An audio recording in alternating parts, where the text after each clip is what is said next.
ለኔ ውበት ያለው ሰው ማለት ድንግል ማርያምን የሚወድ ሰው። እመቤታችን የሚወድ ሰው በጣም በምድር ላይ ውብ ሰው ነው። ሰው የልብ እጅ አለው፣ የልብ አፍንጫ አለው።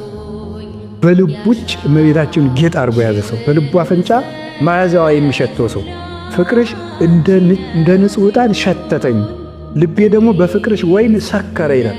በምን ያህል መጠን እንደሚወዷትም የኔ ቃሉ ብቻ ነው የሚሰማኝ እና በአባ ጊዮርጊስ መጠን ነው ነገሩ አይገባንም። ይሄ ሁሉ ነገር የመጣው ማን ነው? እንግዲህ ማርያም አምላክን ብትወልድ የምድር ጌጥ የመነኮሳት ጌጣቸው እመቤታችን ናት። የምድር ጌጥ በሉ እንጂ አው የፍታታችን ጌጥ ሰላም ለኪ ብለን የምንጀምርባት፣ የተክሊላችን ጌጥ ሰላም ለኪ ብለን የምንጀምርባት፣ የማይሌታችን ጌጥ የቅዳሴያችን ጌጥ አንቲ ውእቱ መሶበ ወርቅ እንተ ምናቡ ብለን የምንጀምርባት፣ የክህነታችን ጌጥ የጵጵስናችን ጌጥ የዲቁናችን ጌጥ የቁርባናችን ጌጥ የጸሎታችን ጌጥ የሕይወታችን ጌጥ እመቤታችን ናት።